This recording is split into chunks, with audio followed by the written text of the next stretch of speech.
я закончил свои исследования и задал себе вопрос, кому это нужно? Люди гибнут за металл, и не хлебом единым жив человек. Вот два главных императива истории. Но что правит миром? Добро или зло? Правда или ложь? Ответа на этот вопрос я так и не нашел. Я искренне полагал, что рукописи не горят, а значит, есть надежда на торжество справедливости в будущем.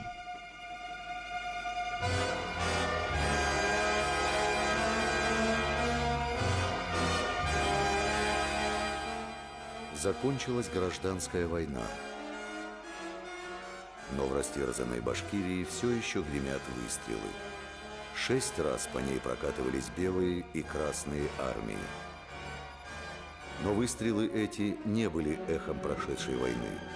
В Башкортостане бушевало восстание против советской власти. Возглавили восстание Охранюк Черский и Габбас Амантаев. Очевидец многих событий тех лет Гужвенко впоследствии вспоминал: весной 1921 года на территорию Башкирии вторглись банды Охранюка Черского, остатки так называемой народной армии. В Зилаире к Охранюку присоединились валидовские банды Габбаса Амантаева. Амантаев называл себя правой рукой Валидова и призывал население подниматься для вооруженной борьбы с советской властью. Охранюк Черский, Амантаев и некий Габидуллин, называвший себя командиром башкирского полка, распространяли составленную ими декларацию, в которой излагали свою программу. Россия должна стать буржуазно-демократической республикой. Башкиры, украинцы, поляки и другие создают свои автономные государства на правах штатов и подчиняются президенту России как Соединенные Штаты. В Российской Республике объявляется частная собственность на землю и орудия производства, немедленно вводится свободная торговля, запрещается всякая пропаганда идей коммунизма.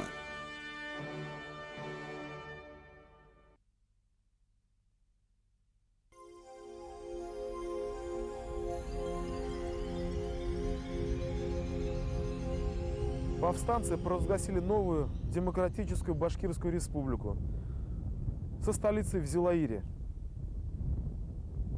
Почему Амантаев называл себя правой рукой Ахмедзаки Валиди, который к тому времени уже находился в Туркестане и был одним из лидеров басмаческого движения? Откуда такая широта воззрений? Сидя в Зилаире, теоретизировать о будущем устройстве России, взяв за образец Соединенные Штаты Америки.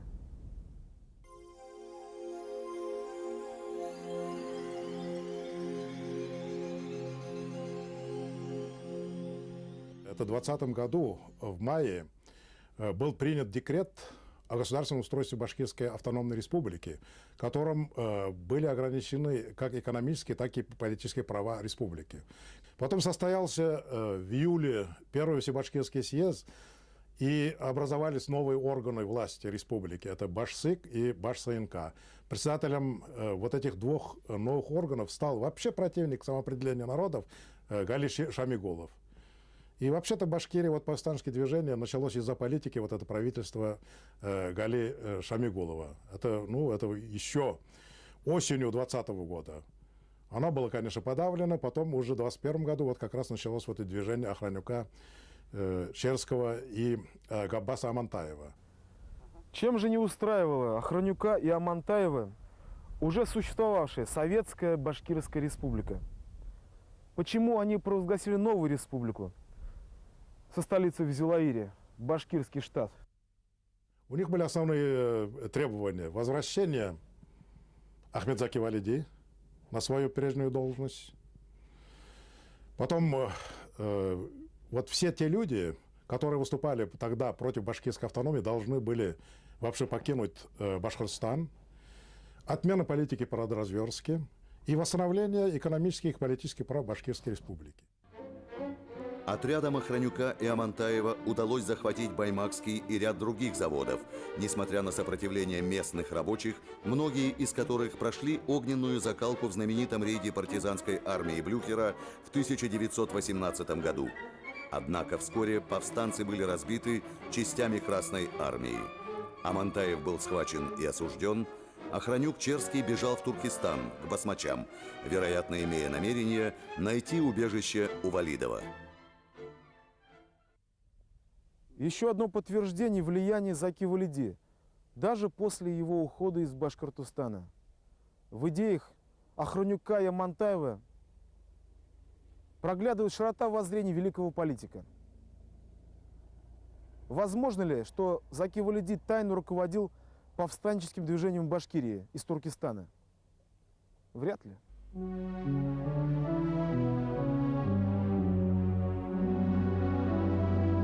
Два главных вопроса дореволюционной России, аграрный и национальный, в Башкирии были сплетены в один клубок противоречий. Хроника аграрного движения Уфимской губернии. Год 1905. Почти все деревни Осяновской, Ельдякской и Московской волостей охвачены национальным движением. Год 1906. Бунт башкир деревни Урмияз Балыкчинской дачи. В деревнях Москова и Учпели собрание башкир 600 человек. Год 1907. В деревне Бураево толпа башкир напала на полицию и атаковала квартиру пристава. Башкиры Бирского уезда недовольны тем, что представители малых народов в Государственной Думе имеют меньшее представительство. Они предупреждают, что свое право будут защищать силой. Госдума была единственным инструментом воздействия на власть, но и она не оправдала надежд общества.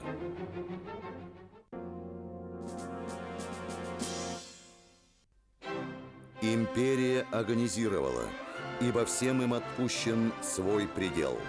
Внешне все выглядело благополучно. Великолепие двора, сильная и многочисленная армия, а внешне преданный народ. Триединая формула самодержавие, православие, народность, казалось, на вечные времена собрала Россию в нерушимый монолит. Но пройдет совсем немного времени, и крестьяне, еще вчера истово молившиеся в церквях, будут глумиться над ликами святых и попирать ногами сброшенные на земь кресты. Как такое могло случиться? И где та грань, у которой одна крайность переходит в другую?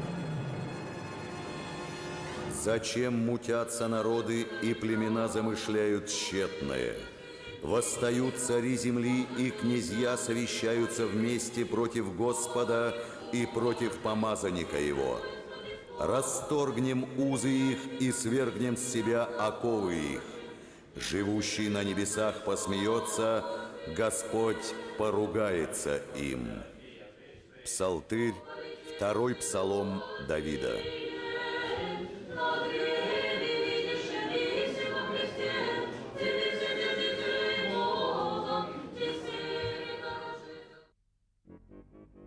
Непонятно сегодняшнее преклонение перед Петром I. Именно он создал империю, поправ церковь и Святую Русь. Недаром староверы называли его антихристом. Создавая абсолютную монархию, он, как это ни парадоксально, девальвировал царскую власть. В глазах подданных цари-императоры уже не были помазанниками божьими. Цареубийство, неслыханное дело в XVI и XVII веках, в XVIII и XIX становятся обычным явлением. Поэтому, когда слабый царь Николай II отрекся от престола, империю разорвало на части. Даже среди великих князей дома Романовых не нашлось желающего подобрать упавшую корону Российской империи. Февральская буржуазно-демократическая революция открыла дорогу к освобождению народов России от многовекового ига.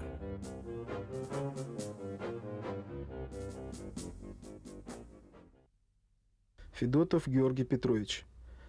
Как упорно и жестоко боролись хотя бы вагулы в 15 веке, а после них казанские народцы и башкиры.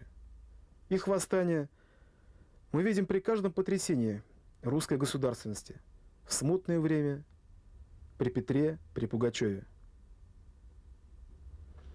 Мы любим Кавказ, но смотрим на его покорение сквозь романтические поэмы Пушкина и Лермонтова. Наконец, Польша – это незаживающая рана в теле России. Именно Польше Российская империя обязана своей славой тюрьмы народов.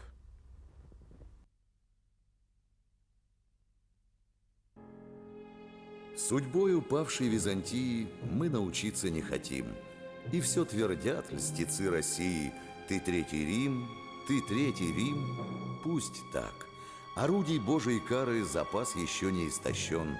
Готовит новые удары рой пробудившихся племен. Смириться в трепете и страхе, кто мог завет любви забыть. И третий Рим лежит во прахе, а уж четвертому не быть.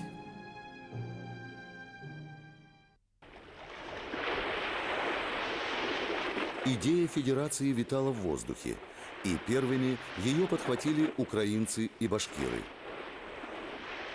Им надоело ждать, когда временное правительство снизойдет до их национальных нужд.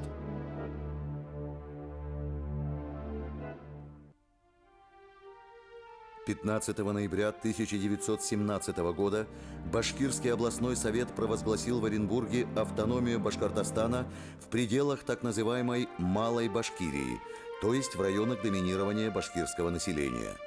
Но осталась проблема Большой Башкирии, включавшей в себя еще и территорию Уфимской губернии, где проживало наибольшее число башкир – более 700 тысяч человек, тогда как в Малой Башкирии их было примерно 500 тысяч.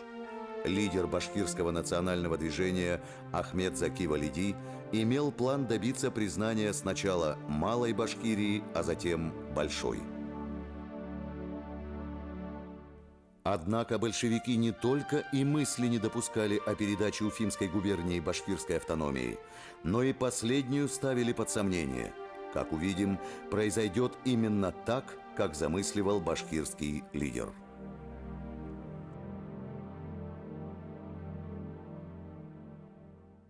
Рабочих в Уфимской губернии едва 10-15%.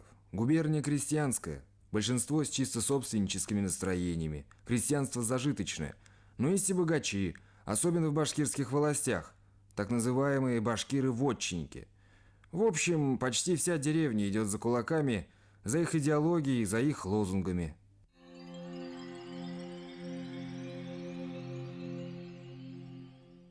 Ах, как сокрушались большевики по поводу собственнического, а вернее хозяйственного отношения крестьян к земле.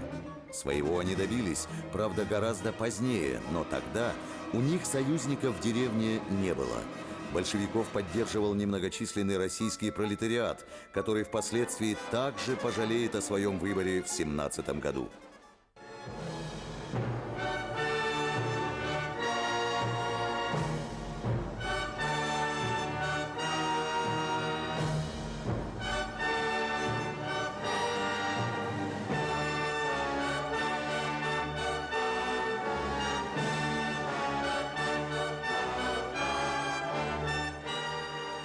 В дни провозглашения башкирской автономии в Оренбурге в Бураево проходил съезд мусульман Бирского уезда. И хотя уезд не входил в состав объявленной автономии, его жители приняли самое деятельное участие в борьбе за становление Башкирской республики. От имени съезда в адрес башкирского правительства были посланы две телеграммы, опубликованные в газете «Башкурт». Одна от башкир Бирского уезда, другая от тептерей и мишарей, где выражалось желание присоединиться к Малой Башкирии. Аналогичная телеграмма пришла и от Белебеевского уездного башкирского совета. Так в Уфимской губернии начиналось движение за присоединение к Башкирской республике.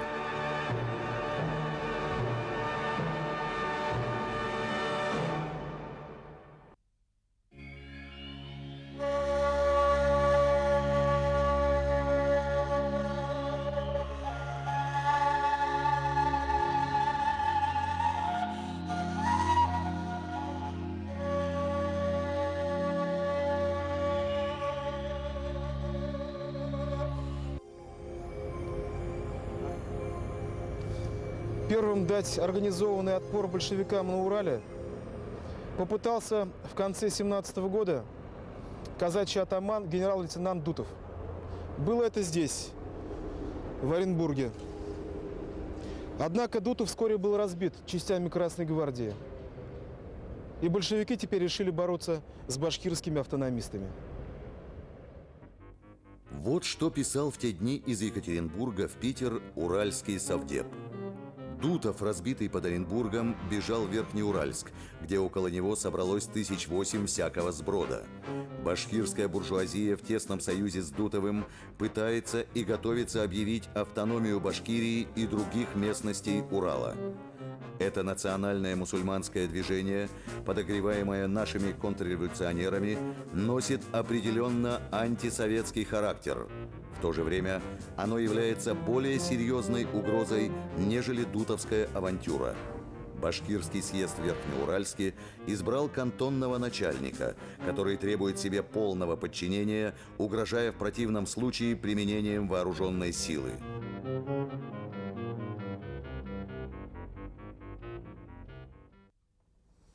Интересный документ. Выходит, башкирские автономисты уже в начале 18 года во многих местах образовали административные районы Башкортостана, кантоны, по подобию кантонов башкирского казачьего войска XIX века. Однако любой успех всегда сталкивается с древним, как мир, злом. «И сказал Каин Авелю, брату своему, пойдем в поле. И когда они были в поле, восстал Каин на Авеля, брата своего, и убил его. И сказал Господь: что ты сделал? Голос крови брата твоего вопиет ко мне от земли. И ныне проклят ты от земли, которая отверзла уста свои принять кровь брата твоего от руки твоей. Ты будешь изгнанником и скитальцем на земле». Книга Бытия.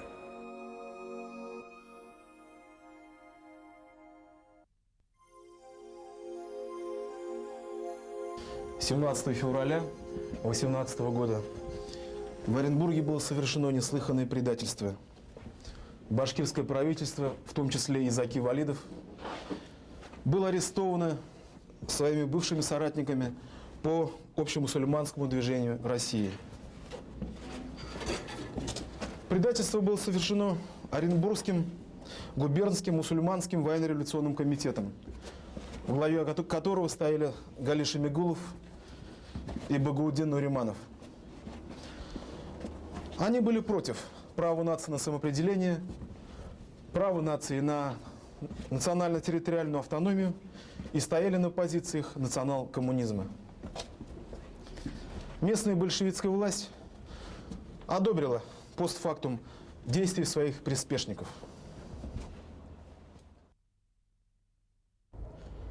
Арестованное башкирское правительство было заключено в губернскую тюрьму. Их арест вызвал бурю возмущения не только в Малой Башкирии, но и во всей Уфимской губернии.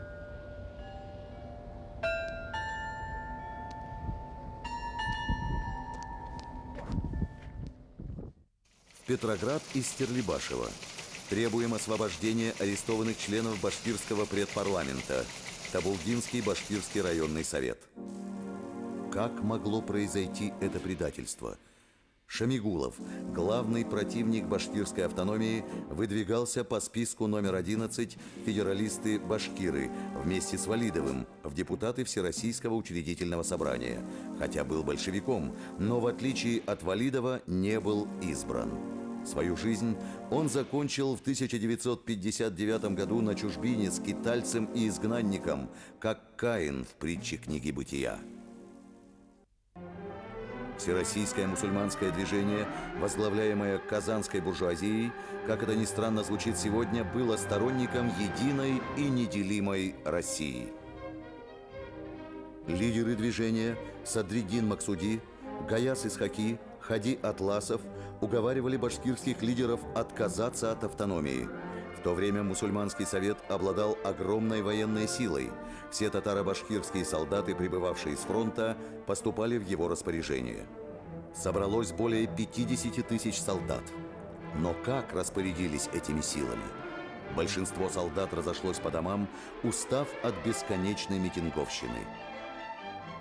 Большевики, захватившие власть в Уфимской губернии, начали свою славную деятельность с национализации банков, запрещения свободной торговли и реквизиции хлеба у крестьян. Сделаем обзор губернской прессы. Итак, газета «Вперед», печатный орган большевиков от 9 марта 18 года. Что видим?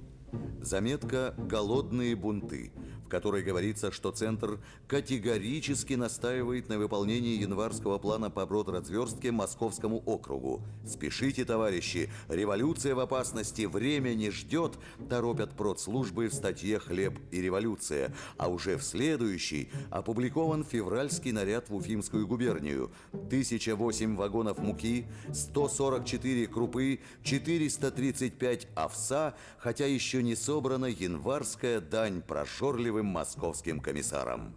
И вот, наконец, итог. В статье «Нападение на реквизиционеров» сообщается, что в деревне Карамалы Стерлитамакского уезда разъяренные жители жестоко избили 20 солдат, присланных за хлебом. Причина и следствие. Все в одном номере газеты. В ответе на присланную из Московского продовольственного комитета анкету написано: Уфимская губерния является губернией вывозящей. То есть, говоря сегодняшним языком, была регионом-донором. Читаем дальше. Крестьяне свой отказ в сдаче хлебов мотивируют отсутствием предметов первой необходимости. Мол, зачем нам деньги, когда на них нельзя ничего купить? И тем, что они не знают, куда девается отправляемый хлеб. Положение в сельском хозяйстве, положение с обеспечением населения продовольствием осложнилось после того, как большевики захватили власть. Они проводили негибкую политику по отношению к крестьянству. Я бы сказал, даже они проводили жестокую, жесткую политику, антикрестьянскую политику. И это выражалось в том, что уже в начале 1918 года в деревню посылались реквизиционные отряды, продовольственные отряды, которые отбирали хлеб у крестьян силой. Вместо отобранного хлеба крестьянам давали деньги, которые тогда ничего не значили. Например, за 1 пуд пшеничной муки государство давало крестьянину 7 рублей 40 копеек. Для сравнения укажем, что самый простой полотняный костюм в то время стоил 900 рублей.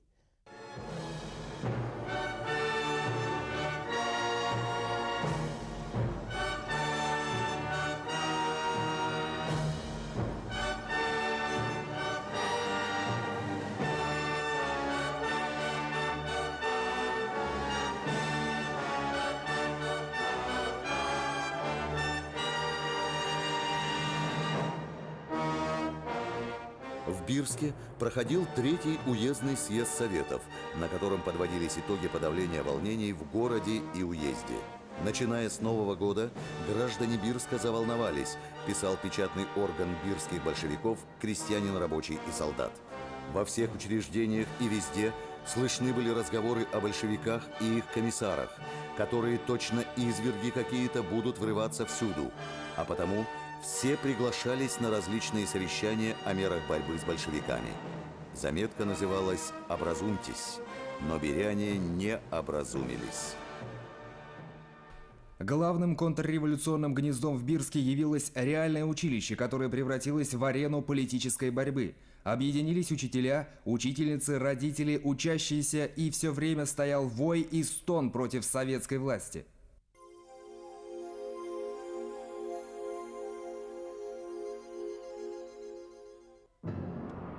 Забастовали врачи и учителя школ.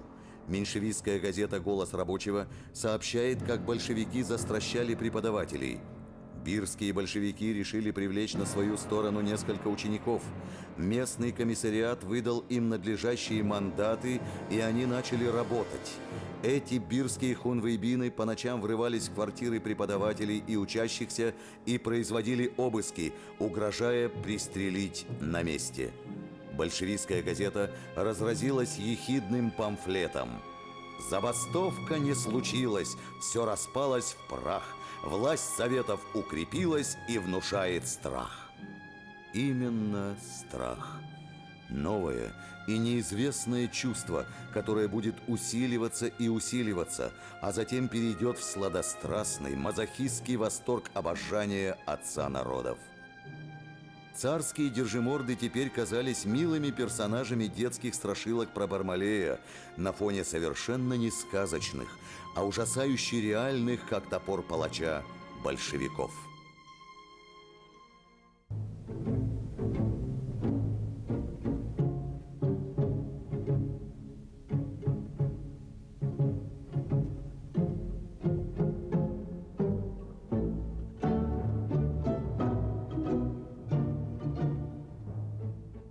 После провозглашения в Оренбурге автономного Башкурдистана певец башкирской революции Шейхзада Бабич отправился в родной Бирский уезд. С помощью пламенного Шейхзады или нет, но в Бураевской волости возник Башкирский национальный совет.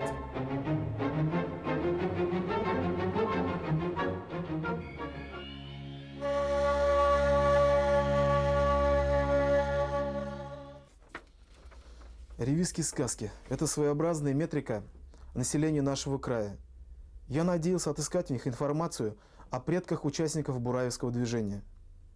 Судя по ревизии, 1859 года село Бураево входило в состав 14-го башкирского кантона – Башкиро-Мещерятского казачьего войска. Исаулы, Харунджи, Сотники – помпезные имена, не чета нынешним, все со смыслом и намерением направить судьбу обладателя имени.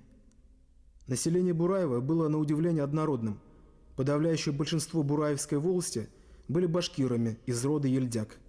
Тамга рода – падающая стрела.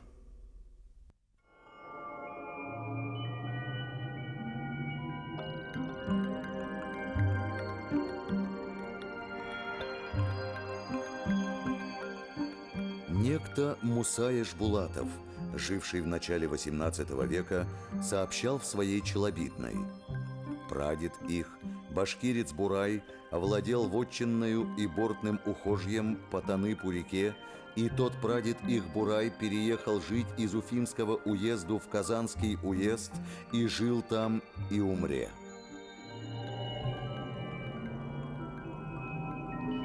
Кто-то из внуков Бурая крестился все же в Казанском уезде.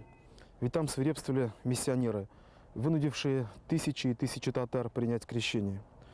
Но вот что удивительно. Правнуки Бурая все же вернулись на родину, в вольную Башкирию, где не было царских сатрапов. Сорочьи ельдякцы вернули им вотчину их прадеда Бурая.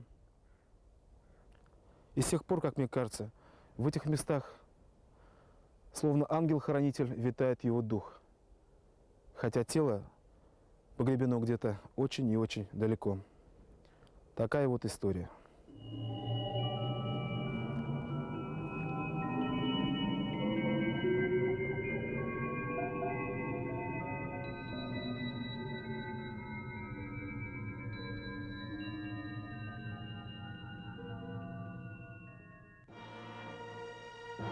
Возмущение крестьянства Уфимской губернии политикой большевиков достигло предела. Антибольшевистские настроения населения стали выливаться сначала робко, а затем смелее и смелее в движение за присоединение к автономному Башкортостану. Вот лишь некоторые из примеров.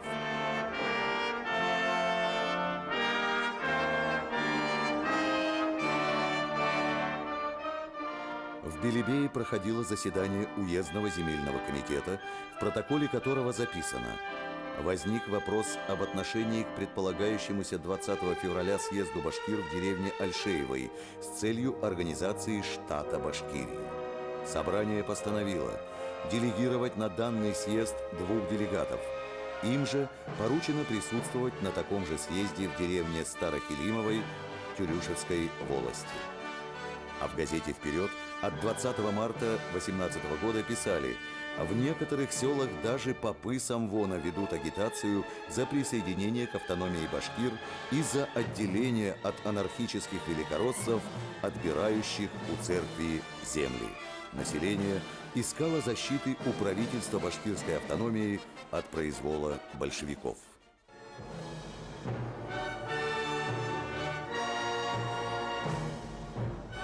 18 февраля 18 года в Бураевской волости произошло то, что давно зрело в недрах крестьянских масс. Именно здесь, в Бураево, движение присоединения впервые в Уфимской губернии вылилось в решительные политические формы, создав прецедент непосредственного волеизъявления масс и дав сигнал к действию другим. 18 февраля или чуть раньше Бураевский башкирский национальный совет провозгласил территорию своей и 7 соседних волостей Бураевским башкирским автономным районом, входящим в состав Башкортостана на правах Бураевского кантона. Бирский продовольственный комиссар Георгий Соколов тут же телеграфировал в Уфу: Бураевский башкирский национальный совет от 7 властей 18 февраля постановил хлеб, заготовленный для армии в количестве 500 тысяч пудов, и кассу наличности 300 тысяч рублей признать принадлежащим автономному району ТЧК. Служащие терроризированы, бегут, часть арестована. Местный совет народных комиссаров бессилен помочь. Ответ из Уфы не заставил себя долго ждать.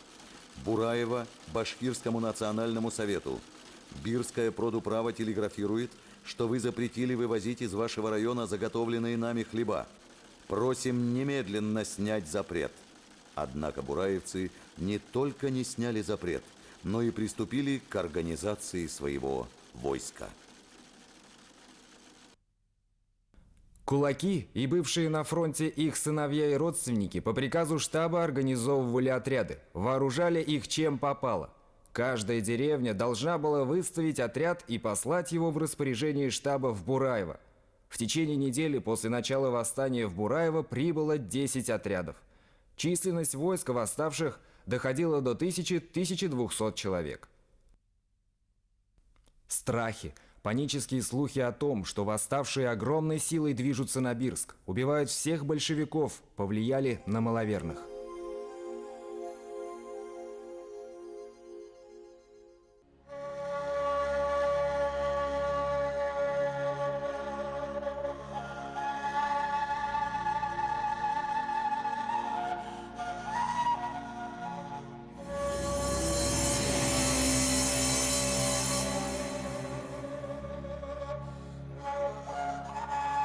Кто руководил движением бураевцев?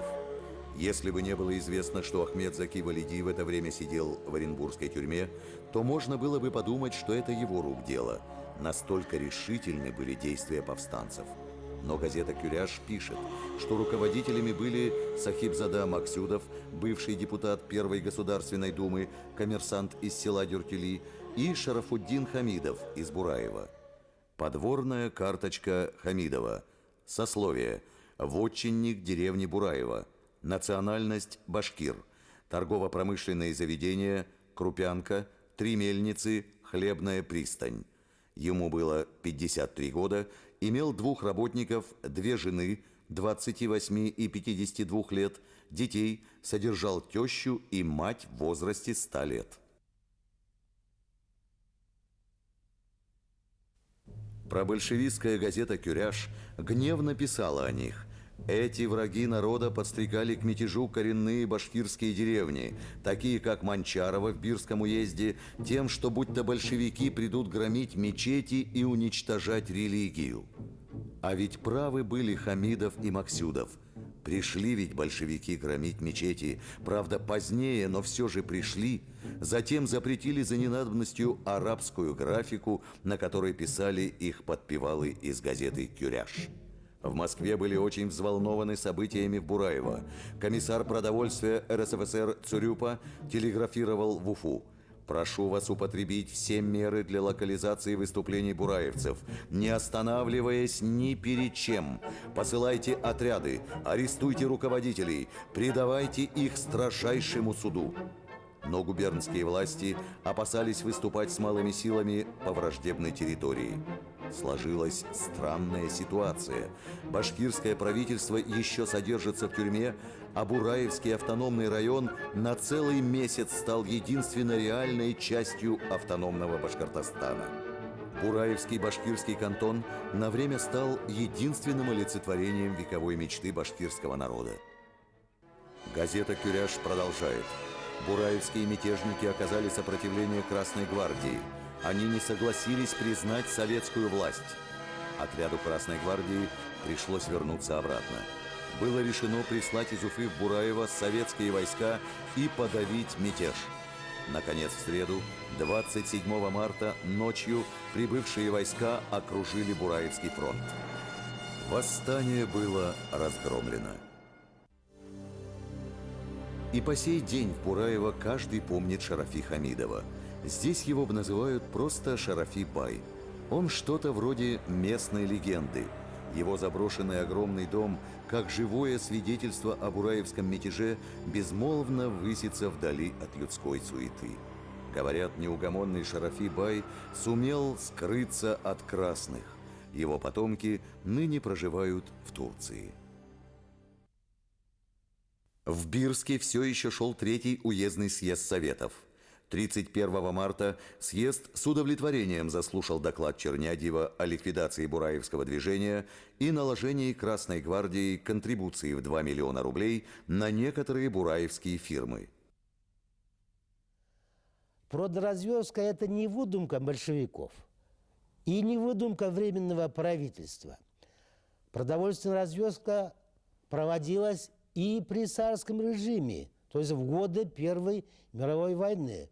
Но в отличие от прежней политики, большевики в эту политику внесли насилие, террор и другие бесчинства. Большевистский террор вызвал ответную реакцию. Башкирский белогвардейский корпус вдохновенно сражался с красными на всех фронтах. Башкирские батальоны вместе с чехами захватили Екатеринбург. Большевики, опасаясь, что они освободят из-под ареста царскую семью, поспешно расстреляли последнего русского императора Николая II и его близких. Башкиры штурмом взяли Орск, прогнав красных до Актюбинска. Ожесточение достигло предела. По приказу Ахмед-Заки Валиди были сформированы особые отряды по борьбе с большевизмом во главе с подпоручиком Ахмедуллой Биишевым, которому было приказано искоренять большевизм среди населения. Осенью 1918 года в руки особистов попали известные башкирские большевики Багауддин Нуриманов и Бахтигарей Шафиев. Оба, без сожаления, были расстреляны. Проказа большевизма башкирами вырывалась с корнем. Но все же в марте 19 года им пришлось сесть с большевиками за стол переговоров о признании башкирской автономии. И она была признана, правда, формально. На самом деле большевики ее не признавали. Будущий всесоюзный староста Калинин цинично заявлял: «Автономия Башкортостана – буффы для восточных народов. Мы башкирам не верим, гоним их солдат под Питер. Нам надо играть в автономию, повсюду пролезать к ним и коммунизмом парализовать корни национализма». Однако лидеры башкирского движения не считали свою деятельность буфонадой. Напротив, башкирское правительство проводило совершенно независимую экономическую политику. Был запрещен вывоз хлеба из Башкортостана, разрешена свободная торговля, приостановлен сплав леса из Горной Башкирии. Один из оренбургских коммунистов возмущенно говорил: «Объявленная Башревкомом свободная торговля тормозит продовольственную работу, создает вредную агитацию». В самом деле, крестьяне Уфимской губернии целыми волостями просили присоединить их к автономии. Большевики теряли почву под ногами. Очень показательны слова представителя Центра, известного большевика Артема Сергеева. В Башкирии нет слоев, поддерживающих советскую власть. Мы представляем из себя каких-то бонапартиков, оторванных от масс. Мы находимся на краю пропасти.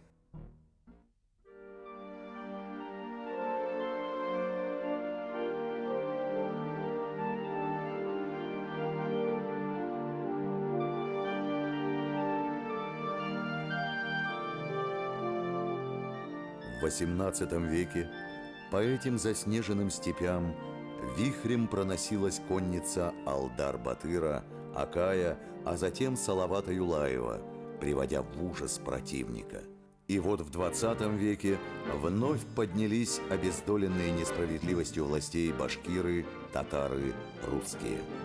В феврале 20 года в Уфимской губернии началось восстание Черного Орла.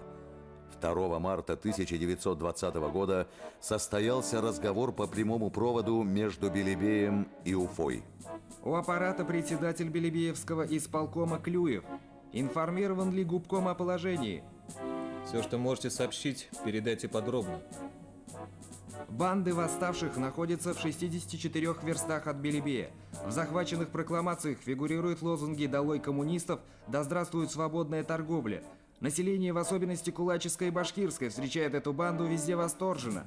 Повстанцы имеют целью двинуться на Чешмы, якобы для соединения с ожидающими их там Закием Валидовым. Известие о возможной связи повстанцев с Валидовым привело уфимские власти в состояние шока. Председатель губисполкома Борис Эльцин объявил в Уфимской губернии военное положение. 2 марта повстанцы внезапной атакой захватили Белебей.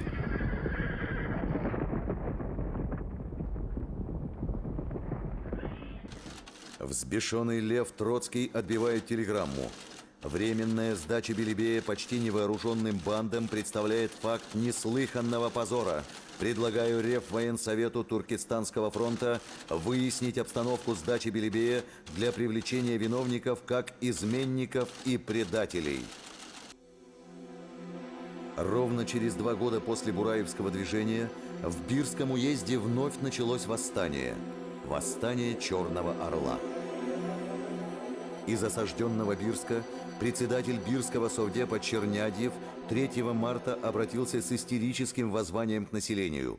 Одураченные башкирские орды, выдавая себя за черную армию, громят население советских служащих, коммунистов. Товарищи, не нужно крови! Восстание Черного Орла началось как антибольшевистское движение. Однако вскоре оно претерпело определенную эволюцию. В народе, как докладывали осведомители, распространяются слухи.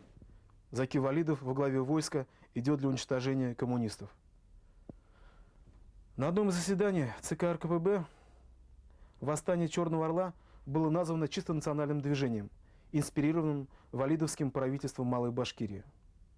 Возникает вопрос, имел ли Валидов какое-то отношение к восстанию Черного Орла, или же повстанцы выдавали желаемое за действительное.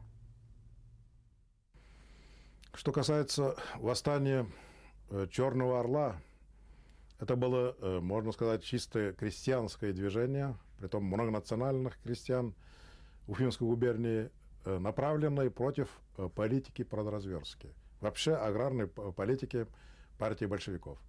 Движение оно само началось в Мензелинском уезде, деревне Новая Елань, притом русской деревне. И в нем принимали участие и русские, башкиры, татары, чуваши, представители других национальностей. Вот что касается проблемы там, присоединения к Башкирии, то и в ходе даже вот этого восстания такое стремление оно имело место.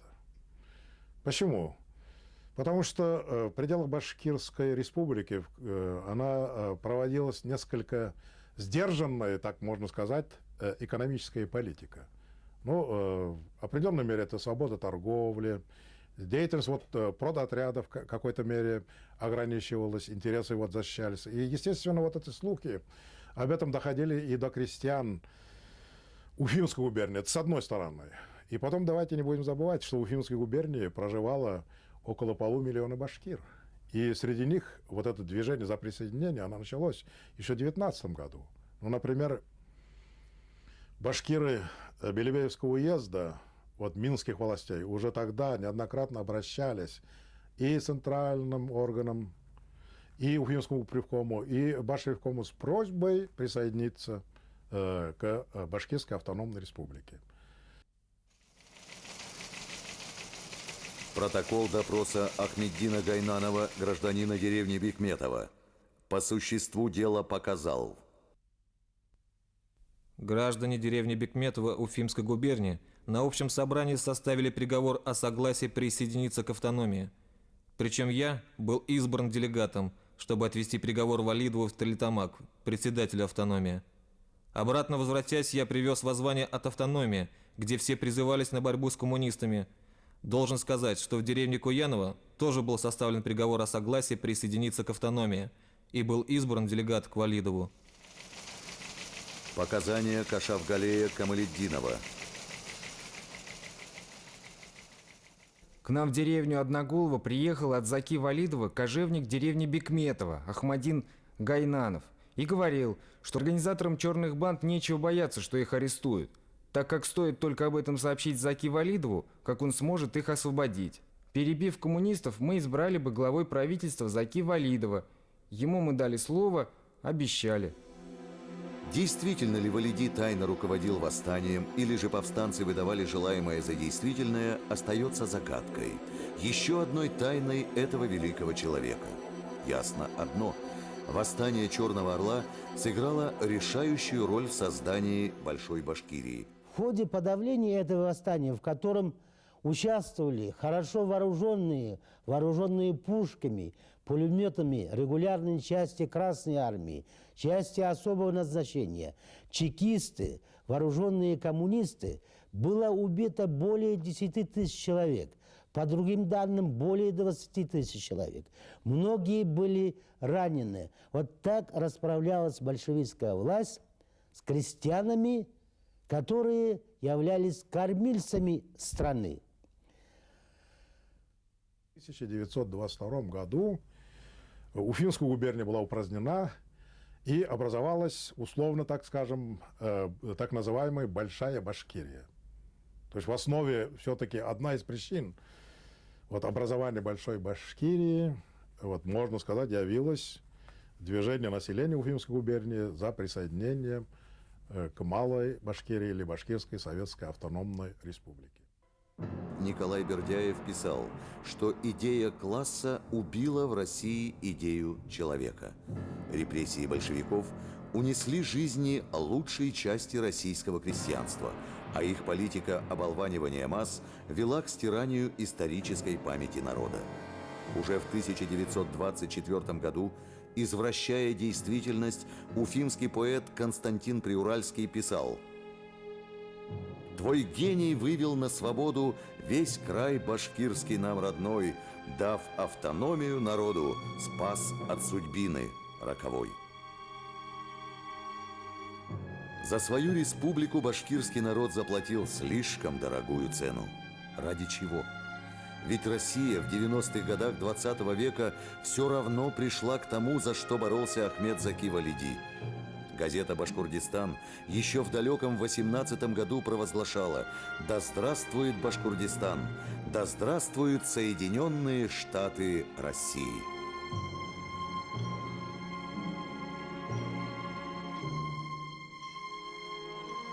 Для самой России насильственное продолжение имперского бытия означало бы потерю надежды на ее собственную свободу.